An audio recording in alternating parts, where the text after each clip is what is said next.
$2.000 millones estaría perdiendo el país por la suspensión de licencias ambientales por parte de la Corte Constitucional. Según el Comité Empresarial Ecuatoriano, ¿qué industrias se han paralizado por esta suspensión?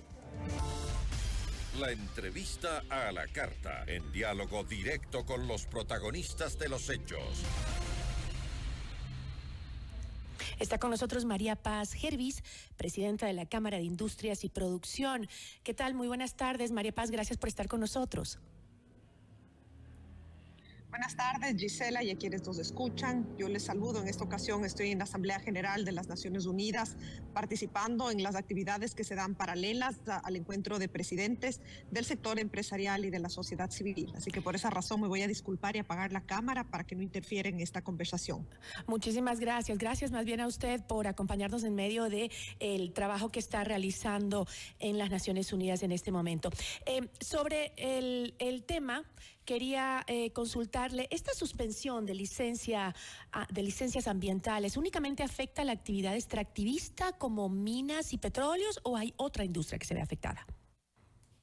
Definitivamente afecta a toda la industria, a toda la actividad económica del país. Tenemos que recordar que están parados los proyectos para que quienes nos escuchan lo puedan ver de manera más cotidiana y más fácil. Hospitales, supermercados, son los proyectos no solo del sector privado, sino también del sector público. Los GATS, es decir, los gobiernos autónomos descentralizados, también enfrentan esta suspensión. Entonces, justamente lo que cuestionamos profundamente, además de todo el proceso en sí mismo, es que este debate se haya llevado que haya simplificado en una discusión entre mineros y antimineros, que tampoco tiene causa, pero lo que creemos es que se intenta deliberadamente confundir a la opinión pública, porque quien está paralizado es todo el país, es toda la actividad económica.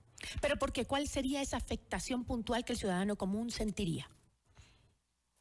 Están parados los proyectos y precisamente ponía el ejemplo de hospitales, de supermercados. Se paró la construcción mientras se determina cómo se va a otorgar las licencias ambientales. Esto quiere decir que nosotros, los ciudadanos, usuarios, no podemos acceder a estos proyectos que estaban en curso, pero además de una afectación directa al empleo, a la empleabilidad, que es algo que nos urge en el Ecuador, ¿no es cierto? Esto implica que por ejemplo, y voy a poner aquí un ejemplo inventado que permita representar lo que pasa a gran escala, es que si es que se había contratado, se pensaba contratar para la construcción de un supermercado que estaba en curso, esperando la licencia ambiental a 200 personas como obreros, esa contratación está suspendida. Que si se pensaba contratar 150 personas para emplearlas, esa contratación está suspendida. Es la dinámica económica de un país. ¿Y existe una afectación jurídica a los contratos que ya estaban en firme? Efectivamente, la afectación es por todo lado, es económica, es dinamismo y por supuesto es la afectación jurídica, porque va a haber muchos contratos en una cadena de caos que se está generando a partir de esta decisión de la Corte Constitucional y que se agrava con la audiencia pública de esta mañana. La Corte Constitucional consideró verosímil, inminente y potencialmente dañina la aplicación de las consultas prelegislativas establecidas en el decreto impugnado. Además, subraya la gravedad del daño que podría provocar realizar procesos de consulta con base en una norma que, según los demandantes, no habría sido consultada, que el gobierno buscaría imponer a la fuerza y que no observa los estándares constitucionales e instrumentos internacionales. Si bien la suspensión de las licencias afecta, como usted acaba de mencionar, justamente las industrias, ¿por qué se debe seguir con procesos que han vulnerado, según vemos, derechos de pueblos y nacionalidades indígenas? Esa es la interpretación. Sobre eso no existe claridad.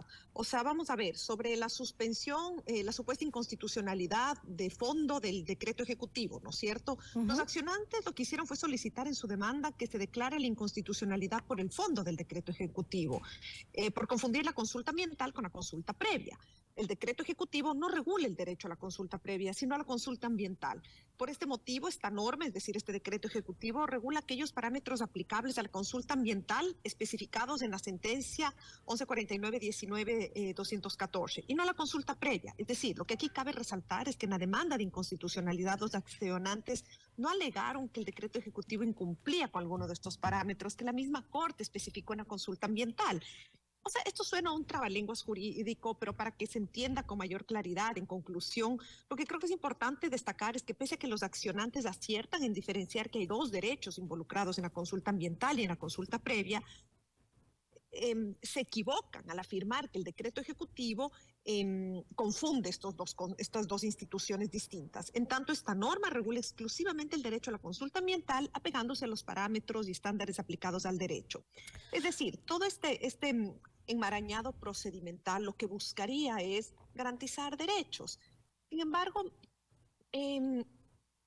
lo que nosotros tenemos desde la perspectiva práctica es que hay paralizados más de 176 proyectos de inversión públicos y privados que bordean la inversión de alrededor de $2 millones. El país necesita inversión, necesita reactivación, crecimiento, empleo, bienestar. Esa es la única manera de combatir la inseguridad. Pero de esta manera no lo vamos a conseguir. ¿Y qué le dice usted a aquellos sectores que piensan que no existe desde el sector empresarial la visión de que la seguridad jurídica no puede estar sobre los derechos de las personas sobre sus territorios? Lo que yo invito es que se piense al Ecuador en su conjunto, que más allá de cada uno defender el metro cuadrado, que es lo que vemos de muchos de estos sectores activistas y ambientalistas, que miren las consecuencias de una sociedad en su conjunto y que piensen que desde el trabajo es la única manera, desde el trabajo formal, la única manera digna en que se genera desarrollo para las familias ecuatorianas. Fíjese usted, Gisela, que ahora que estoy en Nueva York como representante de los empresarios iberoamericanos en el encuentro de los ODS, es decir, de los Objetivos de Desarrollo Sostenibles, aquí toman mucho en cuenta la importancia de la empresa privada, los aportes, porque somos quienes cumplimos mayoritariamente los objetivos de desarrollo sostenibles. Las empresas más grandes y también las aportan al desarrollo de igualdad, de calidad del medio ambiente, como también lo hacen las pymes, ojo. Pero aquí hay un tema.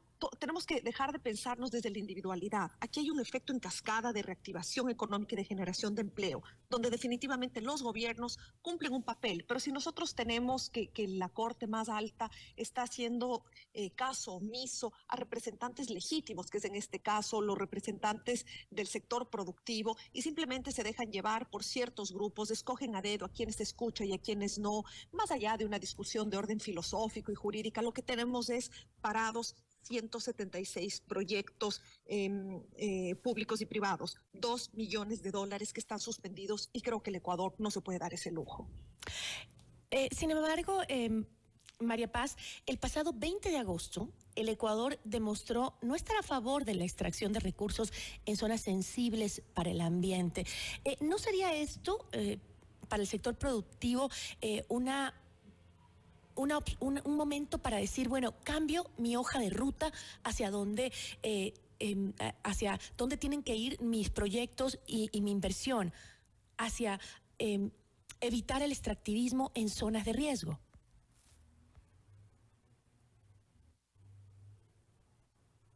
María Paz, parece que perdimos. ¿Tenemos la señal de María Paz? Parece que... No la tenemos.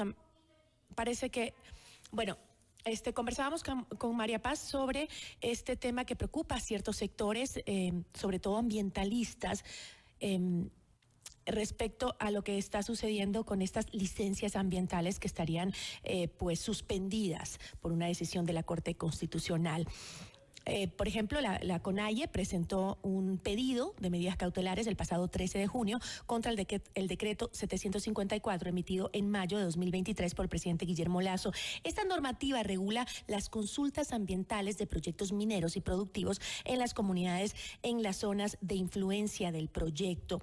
La consulta ambiental es un paso previo para que el Ministerio de Ambiente pueda otorgar estas licencias ambientales. Creo que ya estamos justamente con María Paz en la línea. María Paz, te perdimos por un momento. ¿Sí te tenemos? Sí, sí, aquí estoy de vuelta y por eso precisamente mejor dejo la cámara apagada. Yo agradecía, Gisela, la pregunta, porque respondiendo a esta discusión que parecería que es un tema de sectores extractivistas, ¿no es cierto? Parecería que es un tema de empresas. Ujú. Y yo creo que ese es precisamente el sesgo profundo que existe en la sociedad ecuatoriana en su conjunto o mayoritariamente el momento de tomar una decisión. Porque lo que estamos nosotros frente a la suspensión de la explotación del Yasuní definitivamente nos habla de buscar alternativas en los cuidados sostenibles y en la protección del medio ambiente, pero lo que no hemos discutido es cómo se va a reemplazar. En otras palabras, este privilegio que nos hemos dado la economía ecuatoriana de evitar una de nuestras principales fuentes de ingreso, como es la explotación del petróleo, es un lujo que no se dan países como Canadá ni como Noruega. Y es interesante que en lugar de estar discutiendo cómo transitar paulatinamente a otra forma de generación de recursos, cómo se explota de la mejor manera y manteniendo el menor impacto ambiental, simplemente decidamos cortarlo de un día a otro. Nadie se preguntó cómo se va a hacer para pagar salarios en diciembre a muchos funcionarios públicos, por ejemplo. Sobre eso no estamos discutiendo. Entonces, yo creo que el maniqueísmo de la discusión se ha llevado en estar a favor o en contra del medio ambiente y nadie está discutiendo con la misma fuerza cómo se hace para evitar, por ejemplo, la explotación minera ilegal, no formal, que se ocurre sin ningún tipo de respeto al medio ambiente y explotando a las personas que ahí trabajan. Entonces, yo creo que las discusiones deben ser en su conjunto y bueno, si me permite, para volver a esta discusión de las licencias ambientales, esta no es una discusión exclusivamente de los sectores extractivos, ojo, y creo que en la línea de estas tendencias que hay en la sociedad se ha decidido orillar la discusión allá porque está muy en boga. Yo creo que tenemos que tener claro que estamos hablando de salud, de infraestructura, de agricultura, de servicios turísticos, de generación eléctrica, de construcción de carreteras, de plantas de tratamiento de agua, de gestión de desechos, de educación. Todo esto está parado en la suspensión de las licencias ambientales. Y en audiencia pública que sigue en estos momentos, el sector productivo ha sido excluido. Nosotros presentamos un amicus curiae como Federación Nacional de Cámaras de Industrias, es decir, argumentos jurídicos para que los jueces y juezas puedan escuchar las preocupaciones y las consideraciones desde lo jurídico del sector productivo.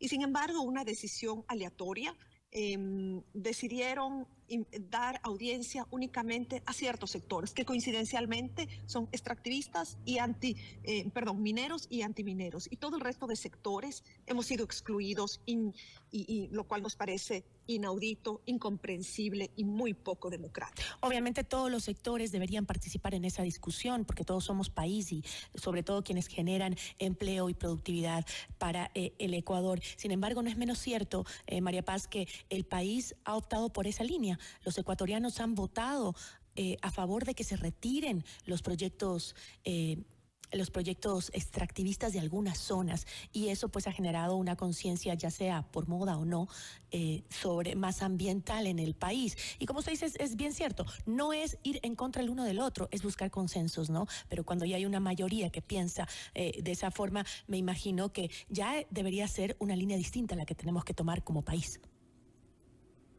Definitivamente, pero eso nos incluye a todos. Parecería que el país somos solo el sector productivo, somos precisamente todos. Y yo sí defiendo con absoluta convicción que quienes precisamente defendemos las energías renovables, el cuidado al medio ambiente, son las empresas, aquellas empresas a las cuales yo tengo el honor de representar, que estamos comprometidos con los objetivos de desarrollo sostenible. Y esto implica mirar en su conjunto. No podemos hablar de sostenibilidad si no hay educación. No podemos hablar de sostenibilidad si no hay, por ejemplo, tratamiento de agua, gestión de desechos, y todo eso está parado con la suspensión de las licencias ambientales. Yo insisto que no es un tema exclusivo de sectores extractivistas, son 176 proyectos que alcanzan una inversión de $2.000 millones en diferentes sectores. Entonces yo quisiera que los ecuatorianos y ecuatorianas que nos escuchan se queden con este dato, con esta cifra en la mente, porque de aquí deriva una serie de impacto económico. Y cuando hablamos de impacto económico, no son, como muchos pretenden decir, es que los dueños de las empresas les afecta. También les afecta, pero afecta a todos quienes somos empleados, a todos quienes trabajamos. Ujú. Hay una serie de esto genera paralización en la inversión, nula generación de empleo de las empresas formales, claro, las informales, las que transan con el crimen organizado, las que no pagan impuestos, esas siguen teniendo una actividad plena en el Ecuador sin ningún tipo de oposición, de protesta y con muy poco control. María Paz, muchísimas gracias. Mil gracias, Gisela, y aquí seguimos representando a nuestro país con orgullo. Le agradecemos mucho por habernos dado este espacio en medio de su trabajo que está realizando en la Asamblea General de la ONU. Muchísimas gracias. Agradecemos a María Paz Gervis, presidenta ejecutiva de la Cámara de Industrias y Producción.